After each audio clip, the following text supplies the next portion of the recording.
వాడికి అన్ని తెలివితేటలుంటే వాణ్ణి కన్నా మనకి ఇంకెన్ని తెలివితేటలుండాలి? మనకే మత్తుమందిచ్చి పడుకోబెట్టేసి వాడే ఆ పెళ్ళ ఆపమని శౌర్యం తెచ్చుకోవాలనుకుంటాడా? మనం ఉండంగా అది జరిగే పనేనా?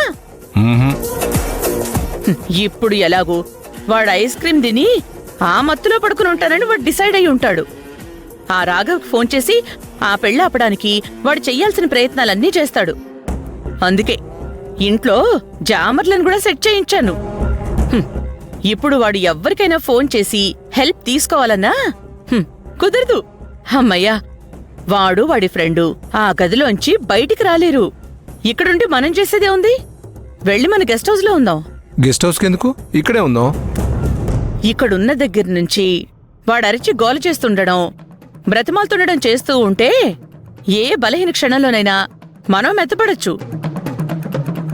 అదేదో గెస్ట్ హౌస్ లో ఉన్నాం అనుకోండి, వాడి బాధలేవో వాడు పడతాడు, మనం మన పనులు చేసుకోవచ్చు. అది నిజమేలే.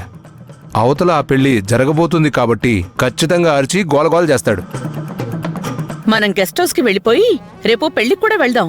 వాళ్ళ పెళ్లికి మనం ఎందుకు రుద్రాణి?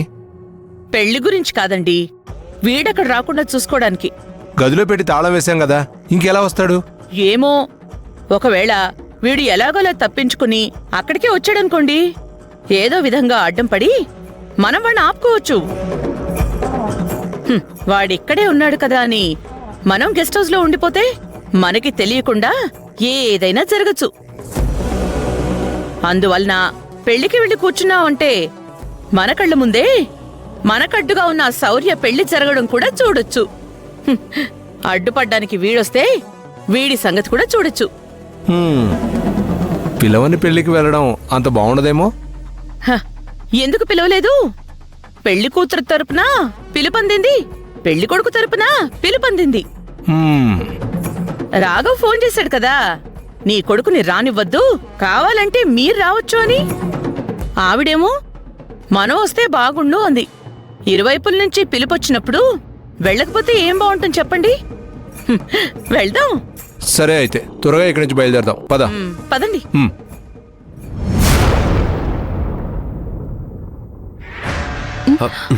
భూమి, ఎక్కడికి వెళ్ళావు నువ్వు?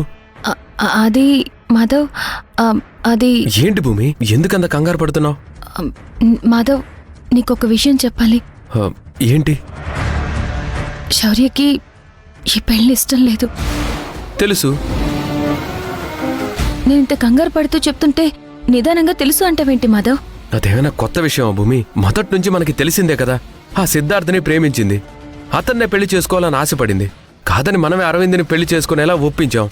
కాబట్టి తనకి పెళ్లి చేసుకోవడం ఇష్టం లేదు, అది మనకి తెలిసిన విషయమే కదా. తెలిసి మన ఏర్పాట్లు మనం చేస్తూ ఉన్నాం. తన పాటికి తన గదిలో ఎంత పని చేసిందో తెలుసా? ఏం చేసింది? ఆత్మహత్య చేసుకోబోయింది. తన ఆత్మహత్య చేసుకోబోయిందని భయపడి నువ్వు వచ్చావు, అంతేగా? ఏంటి మాధవ ఇలా మాట్లాడుతున్నావు? ఆత్మహత్య చేసుకోవాలని చూసింది నీ చెల్లెలు. నా చెల్లెలు కాబట్టే తన మనస్తత్వం ఏంటో నాకు బాగా తెలుసు. నువ్వు అనవసరంగా కంగారు పడకు. మాధవ్, నేను వెళ్ళడం కాస్త ఆలస్యం అయి ఉంటే ఎంత ప్రమాదం జరిగి ఉండేదో తెలుసా? సమయానికి నేను వెళ్ళాను కాబట్టి సరిపోయింది. నీతో మాట్లాడతానని చెప్పి సర్ది చెప్పి వచ్చాను. నువ్వు చూస్తే ఇలా మాట్లాడుతున్నావు. చూడు భూమి, నిజంగా తను చనిపోవాలి అలాంటి ప్రయత్నాలు చేయాలనుకుంటే మన ఇంట్లోనే చేయొచ్చు. అదంతా కాదని ఇప్పుడు కాసేపట్లో పెళ్లి చేసుకోబోయే సమయానికి అలాంటి ప్రయత్నం చేసిందంటే అర్థమేంటి? ఇదంతా మనల్ని భయపెట్టాలని చేస్తుంది. అలా ఎలా అనుకుంటావు మాధవ్? అలా కాకపోతే ఇంకెలా అనుకోవాలి భూమి? తను అడిగే కదా మళ్ళీ అత్తయ్య వాళ్ళతో మాట్లాడాం. తను చేసుకుంటానన్న తర్వాతే కదా అరవింద్ వాళ్ళని ఒప్పించాం. తనకు ఇష్టం లేకపోతే ఆ డాన్సులు ఎందుకు చేసింది? తనతో కలిసి భోజనం ఎందుకు చేసింది? ఇవన్నీ చేసి ఇప్పుడొచ్చి నాకు ఈ పెళ్లి ఇష్టం లేదని ఆత్మహత్య చేసుకోవాలని చూసిందంటే దాని అర్థమేంటి? చివరిసారిగా ఓ ప్రయత్నం చేద్దామని ప్రయత్నించుంటుంది. నువ్వు రావటం చూసే తను అలా ఆత్మహత్య చేసుకోబోయినట్లు నటించుంటుంది. అలా ఎలా మాట్లాడుతున్నావు మాధవ్? నాకలా అనిపించట్లేదు. తను నిజంగానే ఆ ఆలోచనలోనే ఉంది. ఇప్పుడు కాకపోతే పెళ్లి చేసుకున్న తర్వాతనే చచ్చిపోతానంటుంది. ఇప్పుడు మనం పెళ్లి చేసి రేపు తను ఏదైనా చేసుకుంటే ఆ తర్వాతైనా బాధపడాల్సింది ఎవరు? మనమే కదా. పెళ్లి ముందు వరకు ఈ పెళ్లి ఆపడానికి తన ప్రయత్నాలు తను చేస్తుంది. అందులో ఇదొక భాగం. కాసేపు ఆగితే ముహూర్తానికి టైం అయిపోతుంది. పీటల మీద కూర్చున్న తర్వాత తన మెడలో తాళి పడిన తర్వాత తన బ్రతుకేంటో తనకు అర్థం అవుతుంది. తనతో కలిసి బ్రతకడానికి అలవాటు పడుతుంది. మాధవ్, ఒకసారి ఆలోచించు మాధవ్. నాకలా అనిపించట్లేదు, కానీ తను చాలా గట్టి నిర్ణయమే తీసుకోనుంది. మనం ఏ మాత్రం అశ్రద్ధ చేసినా తను మనకి దక్కదు మాధవా. తనకేం కాదు భూమి, తన గురించి నువ్వు పెద్దగా ఆలోచించుకో, వదిలేసే. నీ చెల్లి గురించి నువ్విలా మాట్లాడడం ఏంటి మాధవ్? నా చెల్లి కాబట్టే ఇలా మాట్లాడుతున్నాను. తను బెదిరించిన దానికల్లా భయపడిపోయి తనకు నచ్చినట్లు చేస్తే ఆ తర్వాత బాధపడాల్సింది కూడా మనమే. తనేదో చేసుకోబోయిందని మనం ఆ అబ్బాయికిచ్చి పెళ్లి చేస్తాం. అవతలి వాళ్ళు ఎలాంటి వాళ్ళో మనకి బాగా తెలుసు. ఆ ఇంటికెళ్తే ఏమైనా సంతోషంగా ఉంటుందా? ఆ రుద్రాన్ని మనశ్శాంతిగా ఉండనిస్తుందా? అప్పుడైనా బాధపడాల్సింది ఎవరు? మనమే కదా. చిన్నపిల్ల కాబట్టి రేపటి గురించి ఆలోచించే శక్తి లేకపోవచ్చు, కానీ పెద్దవాళ్ళం ఏది మంచి ఏది చెడు అనేది మనకి తెలుసు కదా. తెలిసి కూడా తప్పు చేయకూడదు భూమి.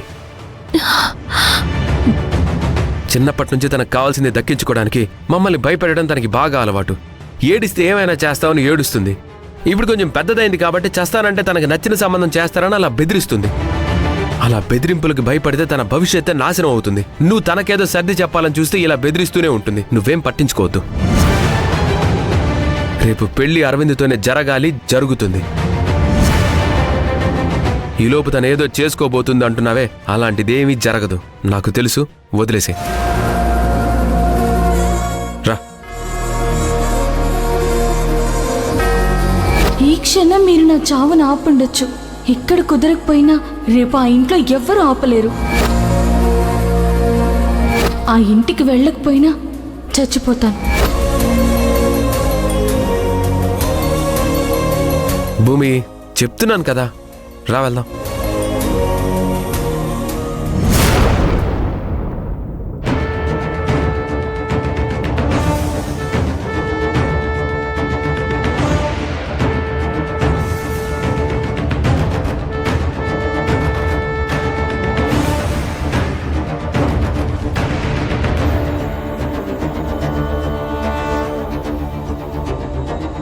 అర్థమైంది వదినా.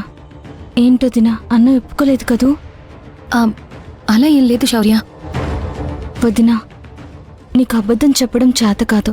నిన్ను చూస్తేనే అర్థమవుతుంది అన్నయ్య ఒప్పుకోలేదని. ఎందుకు వదినా నేనందరినీ ఇలా బాధ పెట్టడం? అదే నా పాటికి నేను చచ్చాననుకో, మహా అయితే 4 రోజులు ఏడుస్తారు. ఇంతకాలం వాళ్ళ గుండెల్లో ఉన్న నేను రోజూ కల్లారా చూసుకోవడానికి ఆ గోడ మీద ఉంటాను. అంతే తేడా. శౌర్య, నీకెంత చెప్పినా అర్థం కావడం లేదు. అసలు అలా ఆలోచించొద్దు అని చెప్తూ ఉంటే ఎందుకు మళ్ళీ మళ్ళీ అలాగే ఆలోచిస్తావు? చావు దేనికి పరిష్కారం కానే కాదు. ఇక్కడ నువ్వు ప్రాణం తీసుకుంటావు, నువ్వు చనిపోయావు అని తెలిసి అక్కడ సిద్ధార్థ్ సంతోషంగా బతికేస్తాడు అని అనుకుంటున్నావా? నువ్వు లేని బతుకు నాకెందుకు అని అతను కూడా ప్రాణం తీసుకుంటాడు. మా వల్ల మా చెల్లి చనిపోయింది అని మన ఇంట్లో వాళ్ళందరూ బాధపడతారు. ఇదేమీ ఆలోచించకుండా చచ్చిపోతాను చచ్చిపోతాను అంటున్నావు. నేను చంపుకోవడానికి కాదు మేము ఉండేది, నువ్వు బతకాలి. నేను బ్రతకాలి అనుకుంటే నాకు నచ్చిన మనిషితోనే బ్రతకాలి వదినా. నాకిష్టం లేని బ్రతుకు నేను బ్రతకలేను.